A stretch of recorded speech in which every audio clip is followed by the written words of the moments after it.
정스타TV를 구독해주시고 시청해주시는 구독자 여러분 안녕하십니까? 오늘도 여러분의 격려와 응원 속에 정스타가요 어려운 상황 속에서도 제작한 가장 정확한 베트남 소식의 영상을 여러분들에게 전해드리도록 하겠습니다. 베트남 호치민시 정부가요 주 2회 식료품 구입 및 긴급 업무를 위한 외출 자제와 저녁 6시 이후 통행 금지라는 16호령 플러스 알파라는 강력한 통제 정책에도요 매일 코로나 확진자가 10,000명을 돌파하자 더욱 강력한 통제 카드를 꺼내든 지 벌써 한 주가 지났습니다. 다시 한번 요지를 말씀드리면요, 당신이 어디에 있든지 그 자리에 머물러 있어라 라는 보건당국의 발표와 함께 발표된 더 강력한 통제 정책의 요지는요, 원래 주 2회 허용되던 식료품 구매를 위한 외출도 금지되고요, 기존의 6시 이후 통행 금지를 유지하는 정책이었습니다. 그리고요, 그 정책을 시행하기 위해서 18,000여 명의 군인들을 투입하는 정말 이례적인 정책이었습니다. 4월 27일 공식 발표로 시작된 코로나 4차 대유행 이후에요, 통제의 강도가 점점 심해져서 5월 20일부터는 16호령이 발표되고 사실상 생업이 불가능했었습니다. 벌써 4개월을 넘어 5개월째 접어들고 있습니다. 정말 고통의 시기, 코로나와 싸우고 있는 것입니다. 통제는 강화되고 있지만요, 확진자는 확산되고 있습니다. 제가 볼 때 베트남 정부가 낼 수 있는 마지막 카드를 꺼내놓은 것 같습니다. 호치민시를 중심으로 빈증, 붕따오, 동나이 등 남부에서 연일 기록적인 확진자가 나오고 있으니 실로 우려가 되는 상황이 아닐 수가 없습니다. 정스타TV를 처음 보시는 시청자들을 위해 베트남 상황을 설명드렸습니다. 지금부터는요, 지난 주말 베트남의 주요 뉴스를 알아보도록 하겠습니다. 자, 가장 먼저 확진자 소식은요, 토요일 발표한 금요일까지의 확진자의 기록적인 증가 소식입니다. 17,409명의 일일 확진자가 발생했는데요, 이는 호치민과 인접한 빈증성에서 8,695명의 신규 확진자가 발생한 데 기인합니다. 호치민시도 5,383명의 확진자로 적지 않은 수를 기록했는데요, 대규모 공장들이 밀집한 빈증성 확진자가 엄청나게 증가한 하루였습니다. 다행히 일일 사망자는 300여 명으로 평상시와 비슷했습니다. 주요 뉴스로는요, 첫 번째가 군인들에 의한 형편없는 대리 쇼핑이 주민들을 불만과 지루한 기다림의 상태로 만들고 있다 정도로 의역할 수 있는데요, 이 기사에서 관심을 가져야 하는 게 전 세계 유례를 찾아보기 힘든 강력한 봉쇄 정책의 비판적 기사가 나오기 시작한 겁니다. SNS로 주문한 식자재 및 음식물들을 군인들이 대리 쇼핑한다. 정말 어이없고 힘든 일을 벌인 거죠. 보통 2, 3일씩 배달이 늦는 것은 보통이고요, 주문의 70%도 식사재가 잘 안 오고 잘못 오고 기다리는 주민들은 힘들고 불만이 쌓여갔습니다. 군인들 자원봉사자들은 당연히 힘들고요, 모든 분야에서 불평불만이 극에 달하고 있는 시점입니다. 자, 두 번째 기사는요, 사회적 거리두기의 연장이 사회적 자원을 고갈시킬 것이다 라는 기사입니다. 동나이와 빈증, 고밥 지역 상황을 상세히 전하며 자영업을 포함한 사회 전반적 시스템이 더 이상 버텨내질 못할 것 같다라는 뉘앙스의 기사였습니다. 철저히 계획되지 않고 맞고 보자식의 코비드 대응 정책을 소극적으로 비판하는 논조의 기사였습니다. 그러나 첫 기사와 마찬가지로 현재의 문제점을 언론이 기사화하고 있다는 데에 의미를 둘 수가 있을 겁니다. 자, 세 번째는요, 뜬금없이 호치민 코로나 감염률이 감소하고 있다는 기사가 나왔습니다. 자, 호치민 보건당국이 50만 명 샘플링 검사를 진행하니 확진자들이 감소하고 있다는 데이터가 나왔다는 겁니다. 자, 진위 여부를 떠나세요, 이 기사를 보고 저는 희망을 가졌습니다. 이번 봉쇄 이후 확진자가 어느 정도만 감소하면 다시 16호령으로는 회귀하겠구나. 철회화가 아닙니다, 봉쇄 정책을. 16호령, 이제 16호령도 감지덕지하니까요.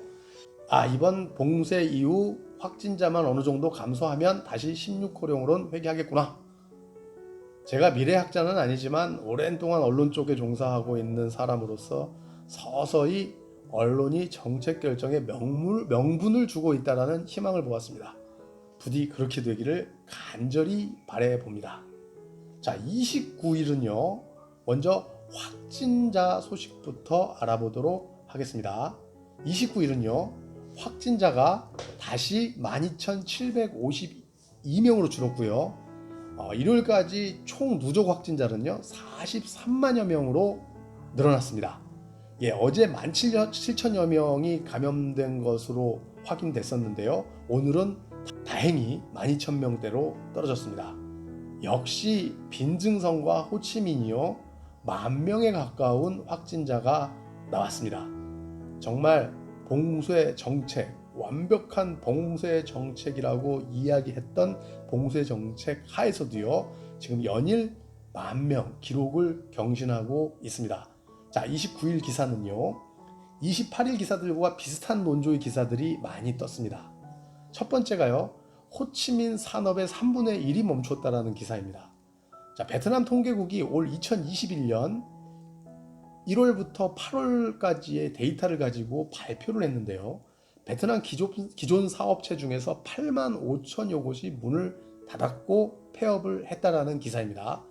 신규 업체는요 전체 8만 1천 곳이 신규 업체 등록을 했으니 약 5천여 업체가 없어진 셈이 되겠네요.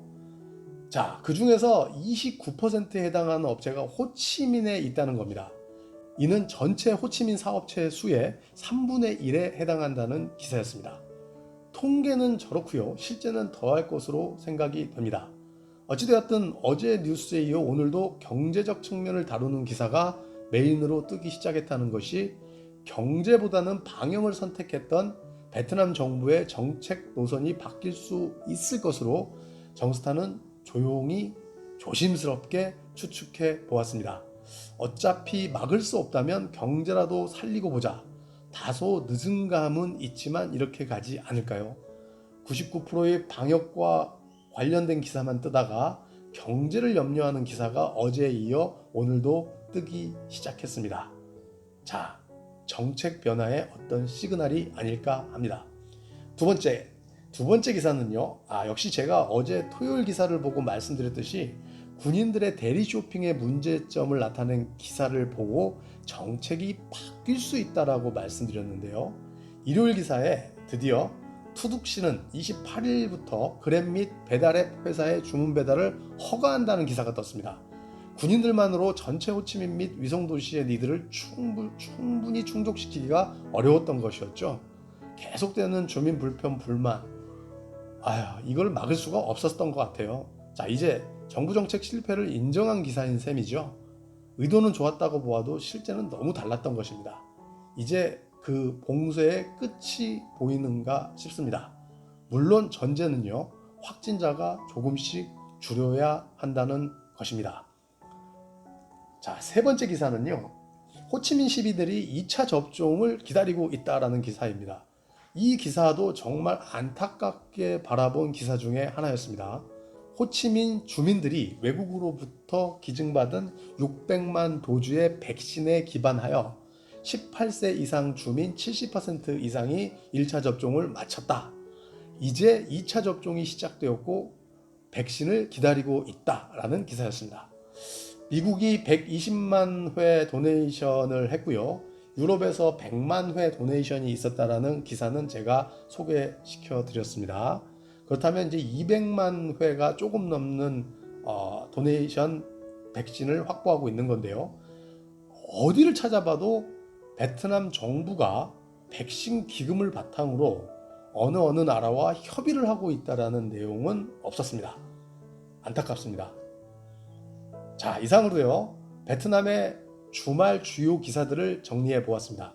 정스타가 본 기사들의 방향은 이제 정부 방역 정책의 문제점이 언급되며 경제 기사가 나오고 있는 것으로 모아 9월 15일 정도 되면 16호령으로 복귀는 할 것 같다는 희망이었습니다.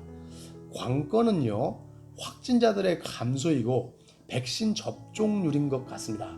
하루빨리 올 4월 27일 이전에 베트남으로 갔으면 합니다. 4월에는 당시 상황을 불평했었는데요. 지금은 그 시절 또한 그립습니다. 감사합니다.